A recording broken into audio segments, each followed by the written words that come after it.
Fala, galera que está estudando para o concurso da Polícia Civil do Amazonas. Eu sou o professor Renato da Costa, professor de Informática do Estratégia, e meu objetivo hoje é estar trabalhando com vocês questões da Fundação Getúlio Vargas recentes. A gente vai corrigir a prova da Prefeitura de Paulínia, que ocorreu em novembro de 2021, e dessa forma, esmiuçando aí os itens, todos os itens de cada questão, a gente vai compreendendo a banca e, quem sabe, predizendo aí futuras questões. É lógico que a FGV ela não repete a questão na íntegra, mas ela repete muito conteúdo, ela repete muito assunto.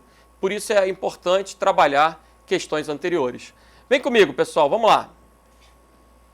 Um dos itens do conteúdo programático fala sobre endereçamento na internet. Então vejam. Prefeitura Municipal de Paulínia. Considere um banco comercial cujo domínio na internet é bancox.com.br. Ou seja, essa é a marca da instituição na internet. O fato de ser .br indica que o registro foi feito no Brasil. .com.br está associado ao comércio. Podia ser .b.br. Como assim? É banco. Aqui no Brasil a gente tem, por exemplo, Itaú. Eu tenho itaú.com.br e tenho itaú.b.br. O B é exclusivo para banco. O com, comércio em geral. Uma mesma empresa pode adquirir vários domínios. Até aí tranquilo. O nome do banco é Banco X, ele comprou lá bancox.com.br. Como é muito popular, há vários fraudadores que enviam mensagens falsas para clientes e não clientes do banco, inventando motivos e pedindo que cliquem num certo link. É o que a gente chama de phishing. O que é phishing? Uma fraude, um golpe, uma fraude financeira. Alguns desses links são exibidos a seguir. Aí ele coloca uma sequência com 4 URLs, 4 endereços, supostos endereços de páginas do banco. Assinale o número de links que poderiam ser links genuinamente ligados ao referido banco. O que eu vou ter que procurar? Os links que possuem o domínio proposto. Vejam, o primeiro link tem um domínio ouvidoria.com. BR é um subdomínio, Banco X é um subdomínio, atendimento é um subdomínio, subdomínio. Como assim? Pessoal, imaginem que eu comprei o renato.com.br. Eu podia ter comprado qualquer coisa, eu podia ter comprado o tudo.com.br. O dono do domínio, ele pode criar o subdomínio que ele quiser. Então, se eu quiser criar, por exemplo, bradesco.renato.com.br, eu posso. Se eu quiser criar um banco.tudo.com.br, eu posso. Compreenda que o domínio na primeira URL, ele é sempre identificado mais à direita. Então, o domínio aqui é ouvidoria.com. Tudo que vem à esquerda são subdomínios. BR, Banco X, atendimento, são subdomínios. Então, a primeira provavelmente é uma fraude. Veja que bancox.com.br não tem a ver com ouvidoria.com. Legal? Lembrando que .com também é um domínio registrado nos Estados Unidos, né? Um domínio americano.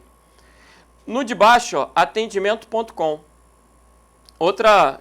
Outro link provavelmente, potencialmente fraudulento, né? Porque aí criaram um subdomínio br.com, Banco X, tudo à esquerda do atendimento.com. Quanto mais à esquerda, mais interno é esse domínio, né? O terceiro é bancox.br. O terceiro, bancox.br, também a gente vai desconsiderar ele. Por quê? Porque o enunciado fala bancox.com.br. No Brasil, a gente tem algumas universidades e centros de pesquisa que são direto.br. Por exemplo, o FRJ.br, Estácio.br, USP.br. Até, salvo engano, até 2001, me foge um pouco a memória, universidades, centros de pesquisa podiam registrar direto no .br. Hoje em dia, tem que ter o ponto .edu. Então, uma instituição de ensino superior vai ser .edu.br. O Instituto Federal do Amazonas, ele surgiu a partir de 2008. Então, é IFAmazonas, IFAM, ifam.edu.br. Ensino superior. Beleza. .edu.br. O que eu estou querendo colocar? Esse bancox.br também não é legal. Legal é o que é igual ao proposto no enunciado. O que o examinador falou? O domínio do banco é bancox.com.br. bancox.com.br. Esse é o domínio. Professor, mas mais à direita está dívidas. Tá, mas está com uma barra. Aí tudo que vem depois da barra é caminho. Qual é a sintaxe de uma URL? A gente tem, normalmente, um protocolo, como HTTP, // www indica que aquela página é da web, é pública, né, World Wide Web. E depois vem o quê? O nome do domínio e o caminho. Tudo que tem barra é caminho. Então podia ter barra dívidas, barra. É a estrutura de diretórios que ele vai procurar dentro desse computador hospedeiro, dentro desse servidor. Dívidas aqui é um caminho. bancox.com.br é o domínio. A sintaxe que a gente tem válida aqui é apenas a quarta.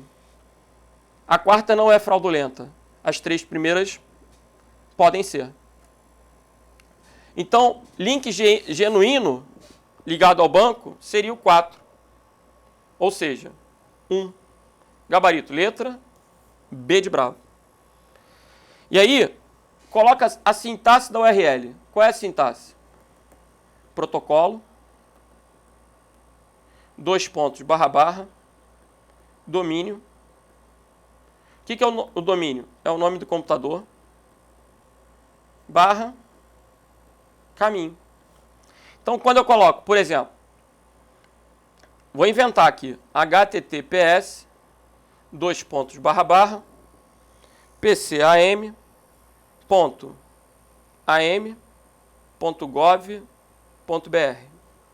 barra delegacias. HTTPS é o protocolo, pcam.am.gov.br é o domínio da Polícia Civil. BR é Brasil, governo, gov do governo, AM do estado do Amazonas. Na verdade, o domínio é amazonas.gov.br. Aí o governador cria os subdomínios, manda criar, né, os subdomínios, no caso, Polícia Civil do Amazonas. E barra delegacias. Isso aqui é um caminho.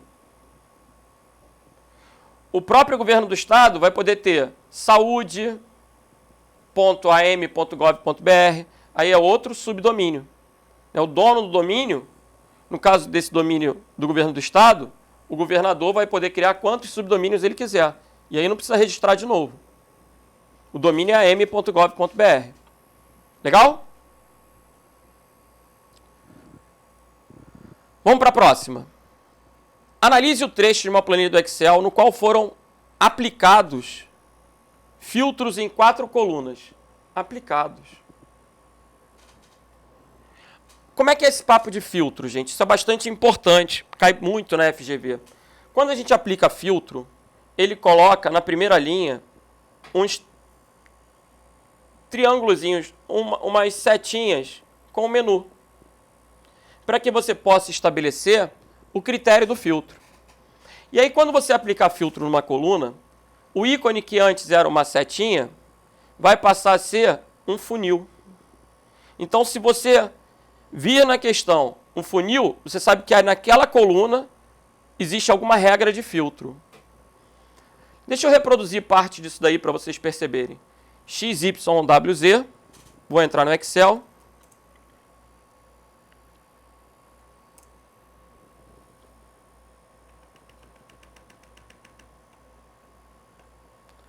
XYWZ.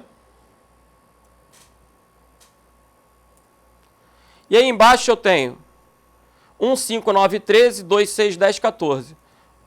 15913, 2610, 14. 3711, 15. 3711 e 15. 4, 8, 12 e 16. 4, 8, 12 e 16. Beleza. Quando a gente selecionar essa tabela e aplicar o filtro, vou lá na guia dados, filtro. Olha lá, as setinhas. A ideia do filtro é você buscar um subconjunto. Como assim? Eu estou vendo 6 linhas. A primeira que é uma linha de cabeçalho, mais 5 linhas contendo números. Quando eu colocar um filtro, essa quantidade de linhas vai diminuir. Eu vou ver o quê? Um subconjunto. Gente, imagina que eu tenho um universo com a relação dos aprovados, né? Com as notas dos alunos. Aí eu quero ver quais são os aprovados. Já vai ter um filtro. Ah, tinha 100 mil inscritos. Aprovados tem 3 mil. Quantos são do sexo masculino? Aí eu posso criar um filtro por sexo, por idade, né, por bairro, por localização, enfim. Eu posso criar o filtro que eu quiser. O primeiro filtro que o examinador cria aqui é na coluna A. Ele diz que na coluna A ele selecionou o 1, 5 e o 9. O que significa isso? Ele manteve o 1, 5 e o 9. Então o 13 vai rodar. Só que quando o 13 roda, ele oculta a linha. Aí esse número 5 ele some daqui e fica direto do 4 para o 6. Ele oculta essa linha.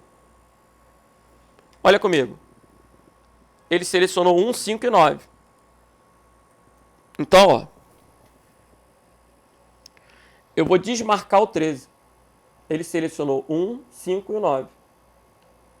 Aí a linha 5 foi ocultada. Observem que a gente já consegue perceber o íconezinho de um funil e a linha 5 sumiu. Agora, o próximo filtro vai colocar na coluna B apenas o 2 e o 10. O que vai acontecer?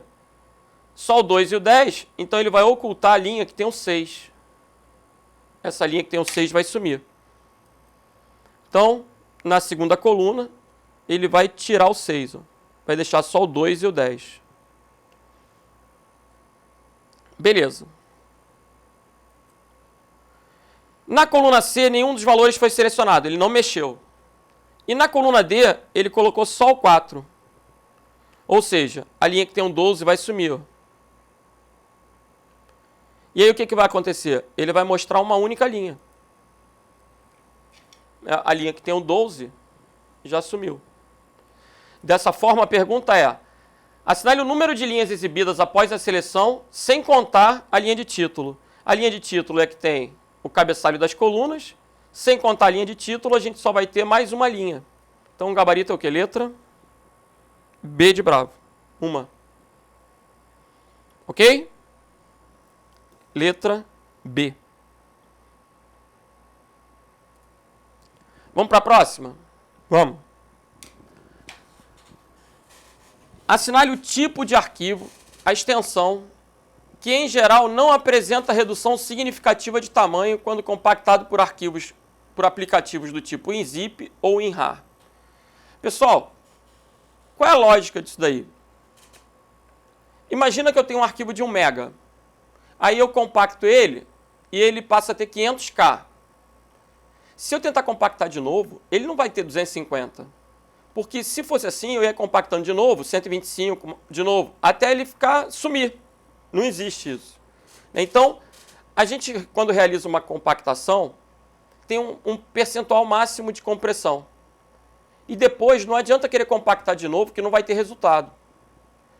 Agora, alguns formatos de arquivo, eles têm o que a gente chama de uma compressão originária, nativa. Por exemplo, eu me recordo quando a gente tinha CD no carro, eu andava cheio de... Tinha case para guardar os CDs para ouvir música no carro. Cada CD tinha, sei lá, 10 músicas, 13 músicas, dependendo do autor, né? Mas a média era em torno de 10 músicas para cada álbum. Quando veio o formato MP3, a gente passou a ter 300, 400 músicas em um CD. E aí eu jogava o case fora e ficava com um único CD felizão. Depois a gente começou a guardar as músicas MP3 num pendrive e deixou de usar o CD. Né? E assim, observem o que eu estou querendo colocar. Qual era a vantagem do MP3? O arquivo da música ficava muito pequeno. Então o mesmo CD conseguia guardar muito mais músicas. O MP3 é um formato que tem um alto grau de compressão. Não adianta você querer compactar um arquivo MP3 que não vai ter resultado. Da mesma maneira, eu posso colocar o MP4 e o JPG. Esses formatos de arquivo possuem alto grau de compressão. Não adianta querer compactar algo que já está compactado. Então, qual é a resposta aí? Letra C. Não adianta você tentar compactar um arquivo JPG que ele não vai reduzir de tamanho de maneira significativa. Por que hoje em dia a gente usa muito JPG? Para tirar foto, por exemplo. Porque a gente quer ter muitas fotos no disco. Então, utiliza-se um arquivo que vai gerar uma imagem relativamente pequena, inclusive para que ela possa ser mais rapidamente transmitida na internet, né, com menor custo, sem gastar tanta banda, sem demorar. Então, o JPG é um arquivo compactado, de maneira... É lógico que é um arquivo de imagem, mas que possui alto grau de compressão. Esse que é o raciocínio. CSV é um formato para exportar e importar. Exportar dados, né, de texto. DocX é um formato do Word, a partir da versão 2007. Como no edital está 2010, então do Word 2010 em diante, DocX. TXT do bloco de notas. E XLSX é do Excel. Então o gabarito aí é o que? Letra C de Charlie. Ok? Vamos para a próxima. Vamos agora para uma questão de dispositivos de armazenamento. Analise as afirmativas a seguir, referentes à comparação entre discos rígidos tradicionais, HD e o SSD. Galera, vale a pena, inclusive, visualizar a imagem do HD e do SSD. Olha comigo. Eu vou entrar aqui no Google e vou colocar HD, SSD. HD, SSD. Vou clicar em imagens para tentar mostrar para vocês um comparativo do HD com SSD. Vamos ver se eu acho uma imagem aqui com os dois para comparar. No Google tem. No Bing não tem, mas no Google tem. Olha lá.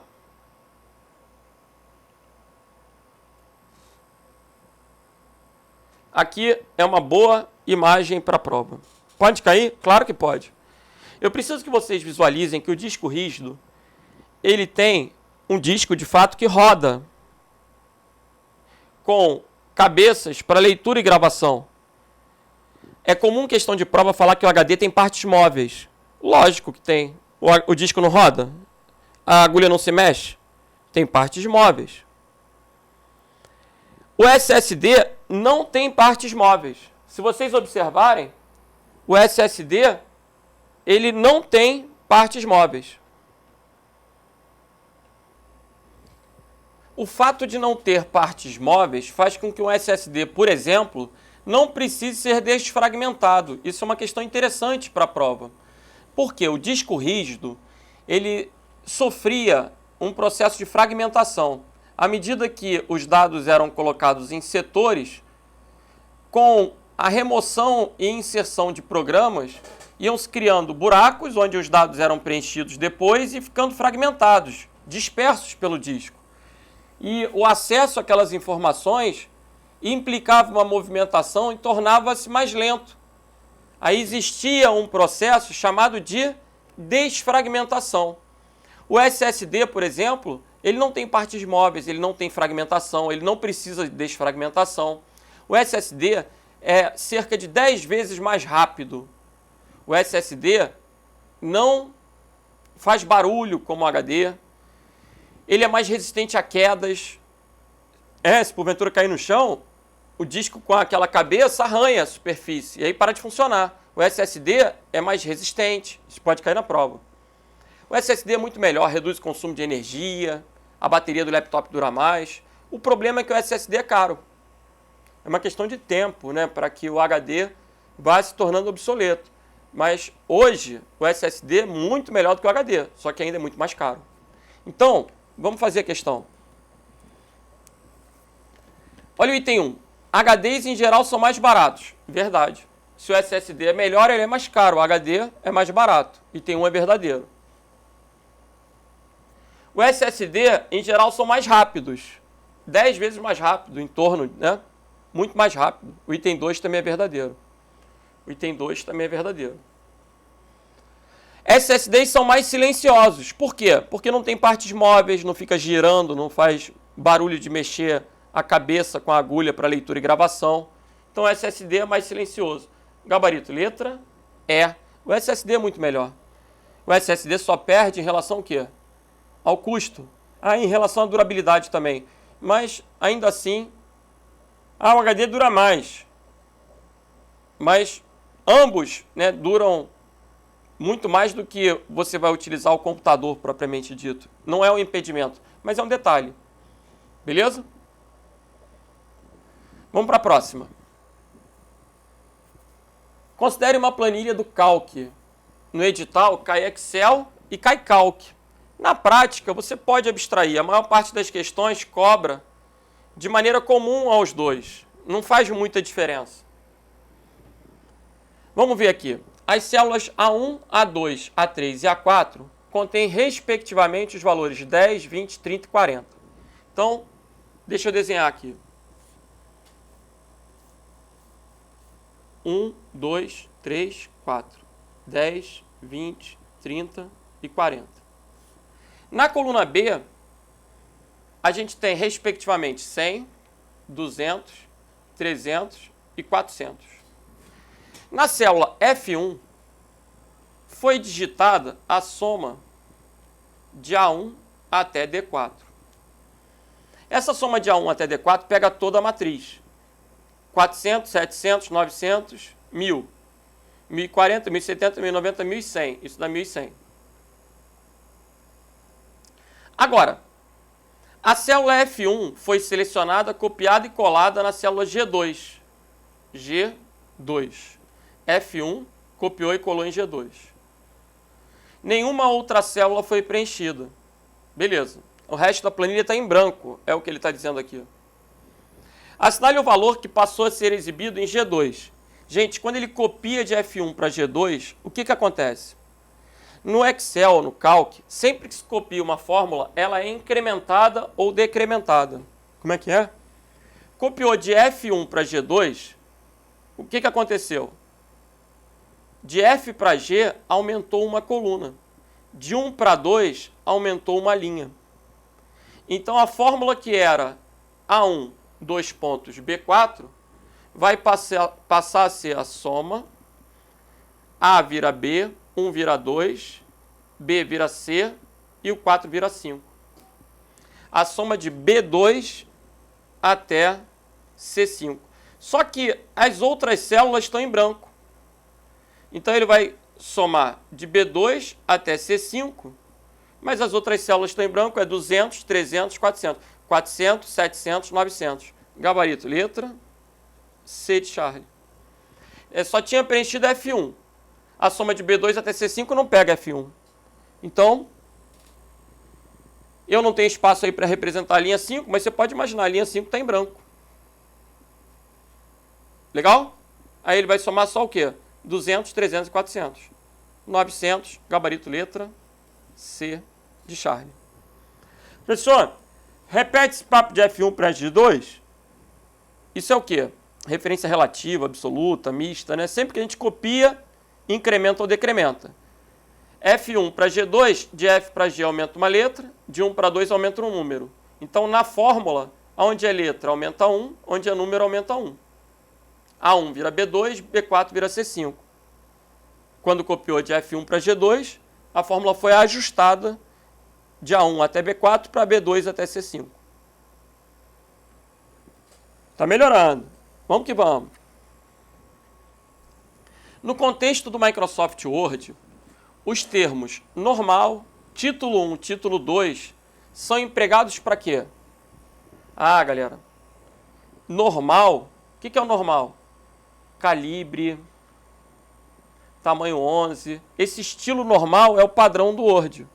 Um estilo é um conjunto de formatos. Fonte, parágrafo, tabulação, idioma, quadro, borda, numeração. Tá tudo associado a estilo. Então, o gabarito aqui é o quê? Letra A, estilos.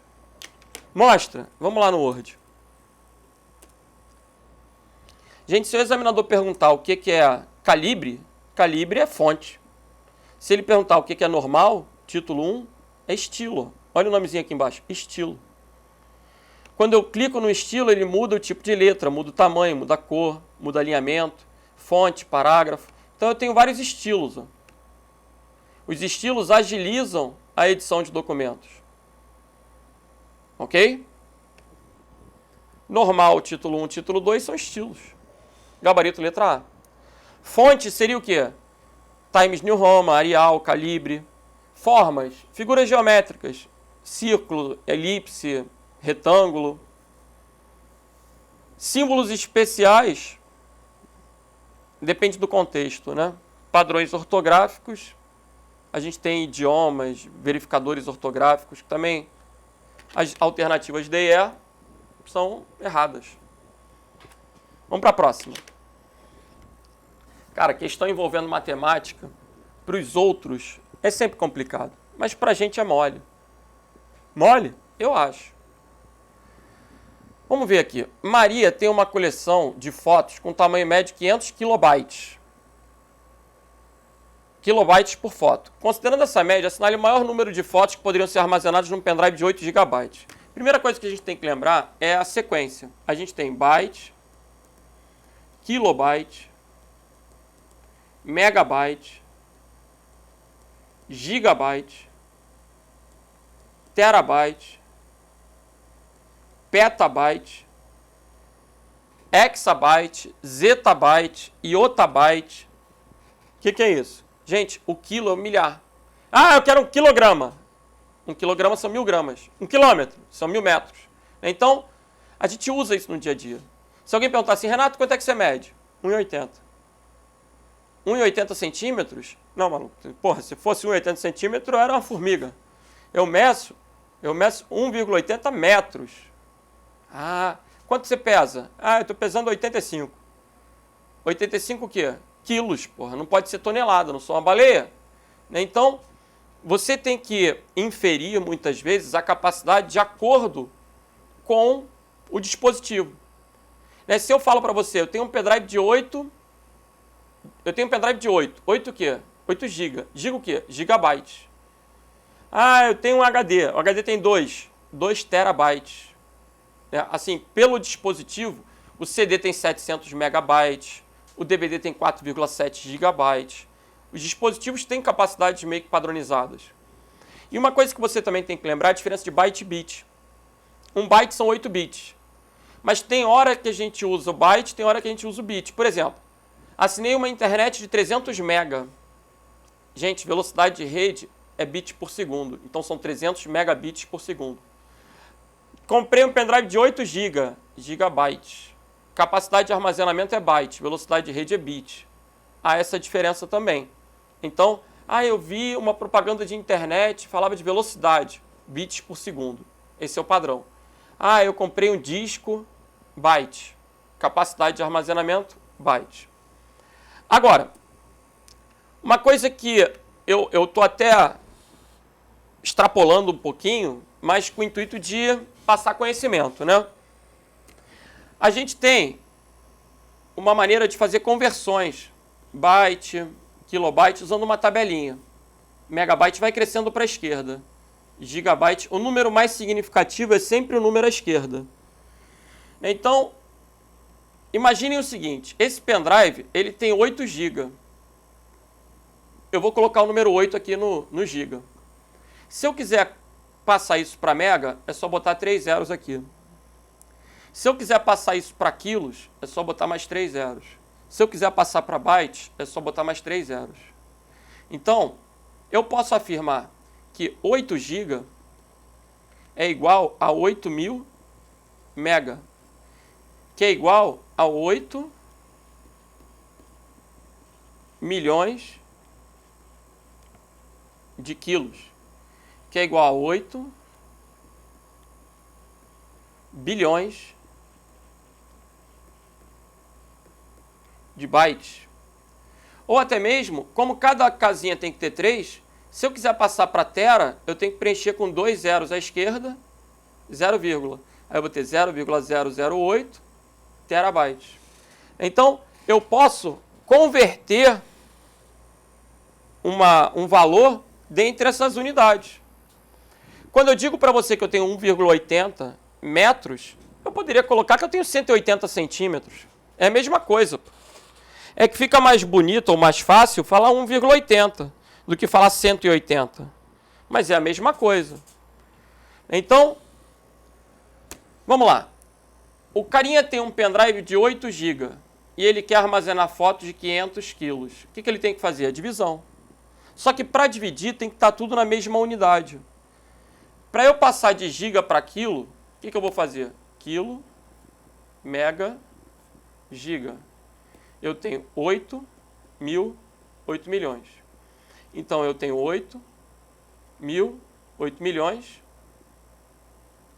divididos por 500 quilos.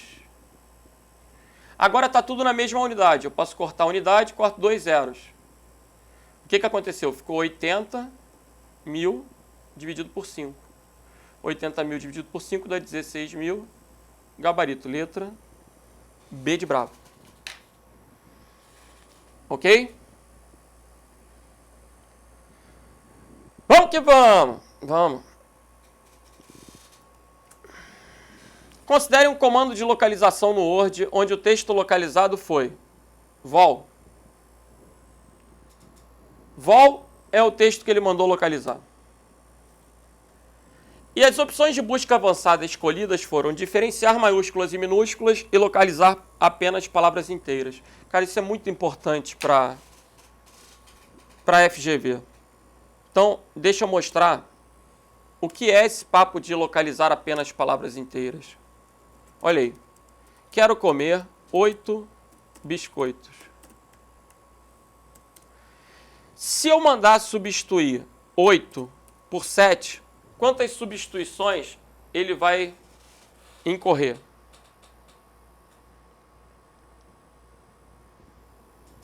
E aí? Se eu mandar substituir 8 por 7, quando eu clicar em substituir tudo, quantas substituições ocorrerão? Quero comer 8 biscoitos. Substituir 8 por 7, o que vai acontecer? Ele vai implicar 2 substituições e vai ficar horroroso. Olha lá. Quero comer 7 bisque 7. Cara, que horrível. É porque biscoito tem 8. Aí quando tu trocou 8 por 7, virou bisque 7. Porra! É lógico que isso é horroroso. Vou dar um outro exemplo. A recomendação bibliográfica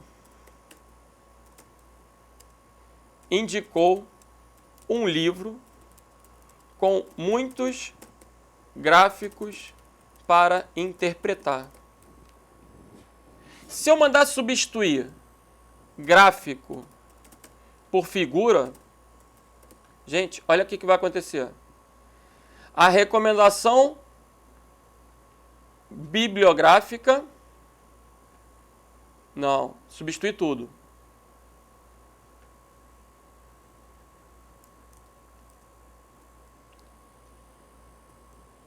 Aqui eu queria, na verdade, a referência.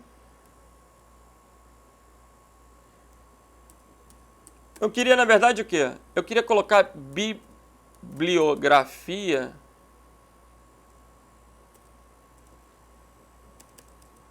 bibliográfica e gráfico. Se eu mandar substituir gráfico por figura, ele vai colocar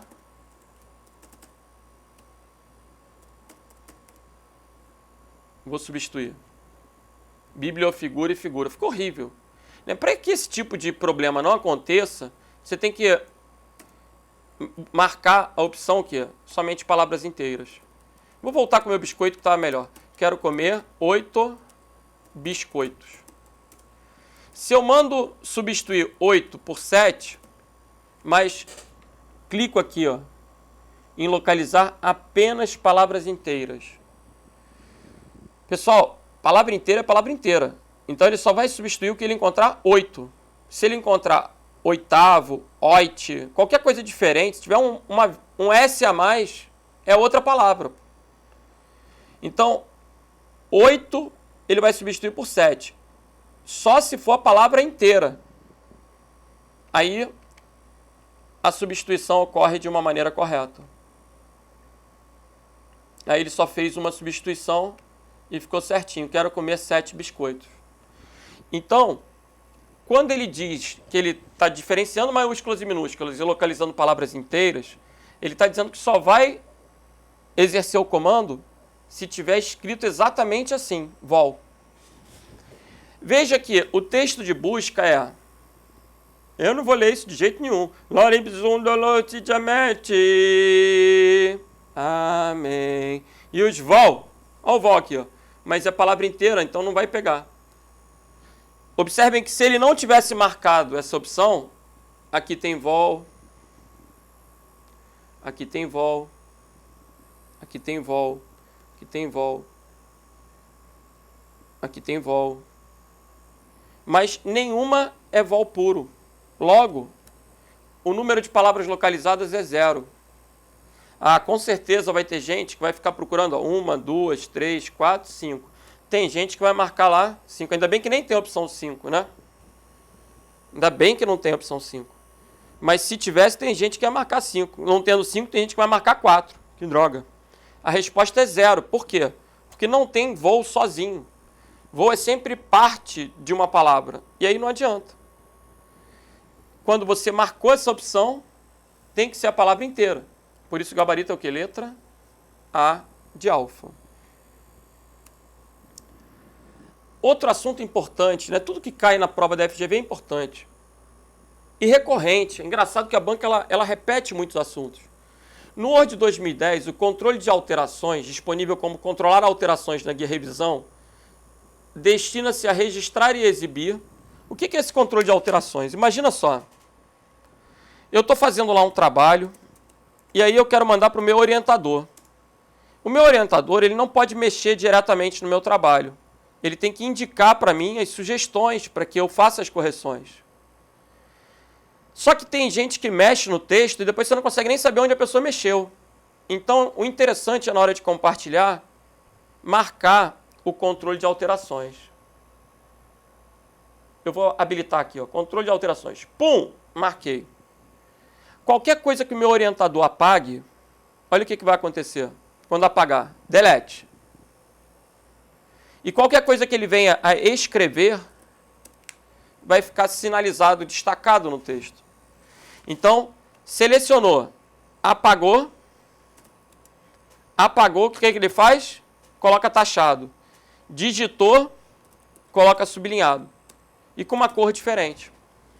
Dessa maneira, quando eu devolver o texto, a pessoa que for olhar sabe exatamente onde foi mexido. E vai ter o controle para poder aceitar ou rejeitar cada modificação proposta. Então eu posso aceitar ou não.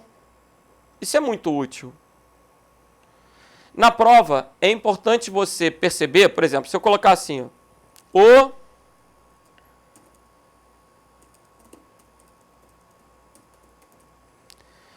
se tiver assim, ó, vou marcar lá. Revisão, controle de alterações.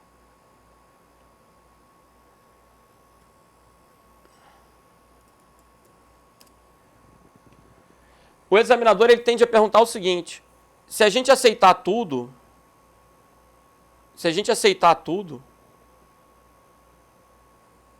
como é que vai ficar o texto? Você tem que perceber que vai ficar o Clube do Vasco é campeão, que o time foi apagado. E se eu rejeitar tudo, sai o clube e entra o time. Eu posso aceitar ou rejeitar. Então, se eu aceito, tiro o time e entra o clube. Se eu rejeito, fica o time e sai o clube, né, se eu rejeitar tudo. O time é o que foi excluído, o clube é o que foi inserido. mas isso por terceiros. Ah, e se eu compartilhar o mesmo documento com várias pessoas? Cada pessoa que alterar vai ter uma cor, vai ficar diferente com relação à cor. É bem interessante. Agora, voltando. O que ele exibe, o que ele registra? As edições realizadas nos estilos rápidos? Não. As edições realizadas num documento.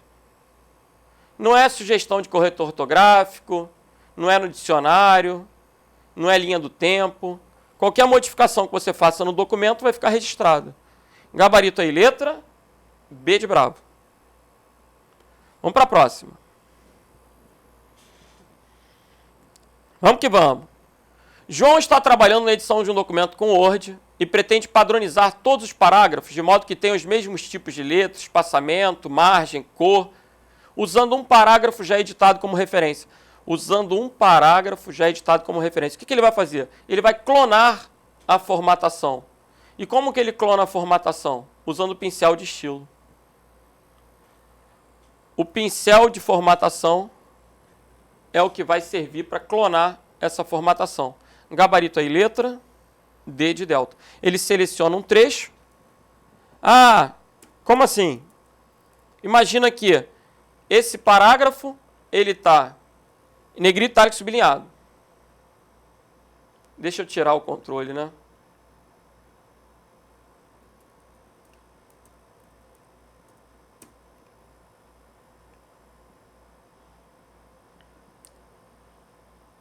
Legal. Esse primeiro parágrafo, então, está em negrito, itálico e sublinhado. O que eu vou fazer? Vou clicar no pincel, lá em página inicial.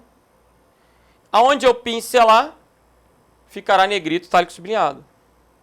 Qual foi a proposta? Copiar a formatação de um lugar para o outro. Então, gabarito é letra D de delta. Lembrando que formas são figuras geométricas, layout da página é uma guia do Word 2010, que vai ter que configurar a página para mexer em margem, tamanho, orientação. Partes rápidas permitem a inserção de trechos de texto, né, campos. Pincel de formatação é o gabarito e Smart Art é para inserir diagramas, organogramas, transmitir informações visualmente, associando texto e elemento gráfico. Então, o gabarito aí é o que? Letra D de delta. E agora, mais uma questãozinha de Excel. Vamos ver? Assinale a opção que apresenta a fórmula de uma planilha que, quando digitada na célula D5, cria algum tipo de dependência circular. Na verdade, é referência, é um erro de referência circular. O examinador chamou de dependência, a gente vai abstrair, mas é referência circular. O que é um erro de referência circular? É molinho, pessoal. Cai pra caramba, despenca. Mas é mole. Olha só. Eu tenho essa tabela. Eu posso colocar aqui a soma de A1 até A5. Mas se eu colocar a soma de B1 até B6, vai dar erro. Por quê? Porque eu estou na B6. Eu não posso somar a célula que eu estou. Como é que eu vou fazer referência até B6 se eu estou na B6? Não pode, pô. Tem que parar na 5. Não pode ir até a 6. Tem que parar na 5. Então, ó, erro de referência circular. A referência circular, ela acontece quando a minha fórmula cita o meu próprio endereço. Quando o examinador diz que ele está na célula D5, você tem que considerar que a fórmula não pode fazer referência a D5. Se eu estou na célula D5, não pode fazer referência a D5. De A1 até A20 não tem D5. B1 até B20 também não. C1 até D4, beleza, passou. A1 até A3, B1 até B20, C1 até C7, beleza. A1 até A7, B1 até B2, D1 até D4, passou. A20 até A20, B1 até B20, D4 até D10. Aqui ferrou, aqui agarrou. Porque de D4 até D10 tem D5. E aí, erro de referência circular. Gabarito, letra D de delta. Outro assunto clássico da banca. Não pode errar. Uma célula não pode fazer referência a seu próprio endereço. Então, erro de referência circular, direto. Ok? Vamos para a Joana? Joana é professora de uma escola de 2º grau e mantém um controle de avaliações de seus alunos por meio de planilhas. De tempos em tempos, ela importa a lista de alunos e exporta as avaliações de suas planilhas diretamente para os bancos de dados da escola. Qual a extensão indicada para importar e exportar? Sempre que você pensar em importar e exportar, a resposta vai ser ou CSV ou XML. São formatos diferentes. No CSV, a gente tem texto separado por vírgula. A gente vai ter nome, ponto e vírgula, idade, ponto e vírgula, nota. No XML, a gente tem tags. Tags é nome, Renato. Aí vai ter fecha tag. A sintaxe, a estrutura é diferente. Nesse caso, não tem XML. Então, tu já vai pensar em quê? CSV. CSV é um formato que vai permitir a troca de dados de texto. Então, notas, nomes de aluno, CSV, gabarito letra A. O professor não podia ser doc? Não, doc é do Word. PDF, eu não vou conseguir editar os dados no banco de dados da escola passando um PDF para eles. Eu vou usar um CSV. Ok? Zip é arquivo compactado, RAR também. RAR e zip são extensões de arquivos compactados. Então, o gabarito aí é o que, gente? Letra A de alfa. Beleza? Vamos para a próxima? Vamos embora. No trecho de uma planilha Excel a seguir, são exibidas as notas de um grupo de alunos. Olha que questão interessante, pessoal. Assinale a opção que indica o recurso que permite a inserção dos ícones. Os ícones são esses íconezinhos de gráfico aqui. A maioria foi aonde? Em outros gráficos. A maioria marcou a letra C. E aí perdeu o ponto. Por quê? Esse recurso é o recurso de formatação condicional. Galera, a formatação condicional ela é muito usada por mim, por exemplo, que sou professor, com um papo de nota. Como assim? Ah, imagina. Eu tenho a nota dos alunos. Eu quero botar as notas abaixo de 5 vermelhas. Aí eu vou lá em dados. Dados não, página inicial, formatação condicional. Aí venho aqui, crio uma regra e estabeleço da maneira que eu quiser. Ó. Aquele valor que é formatar as células que contenham valor da célula menor do que 5, eu vou querer colocar com a cor menor do que 5, eu quero colocar com a cor vermelha. Aí o que vai acontecer? Ó? Os números menores que 5 estão com a cor vermelha. Se eu digitar aqui 2, fica vermelho. Isso é muito prático para um professor. Veja que para colocar esse papo de cor vermelho ou azul, não existe nada de função C, não é uma fórmula, é um recurso, é um botão, formatação condicional. Agora, se eu selecionar esses números, clicar aqui em formatação condicional, a gente tem conjunto de ícones. E aí tem a opçãozinha de gráfico. Observa que ele está mostrando aqui. O maior de todos está todo preenchido, o menor está todo vazio. E assim a gente tem as escalas. Que interessante. Esse recurso é chamado então de formatação condicional.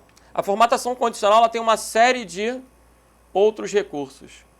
É interessante você dar uma olhadinha, conhecer os recursos possíveis aí da formatação condicional. Beleza?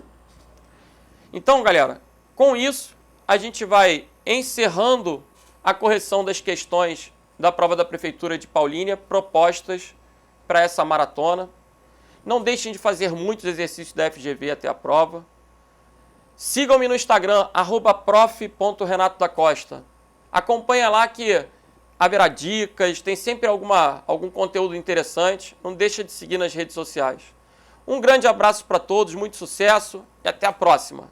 Valeu!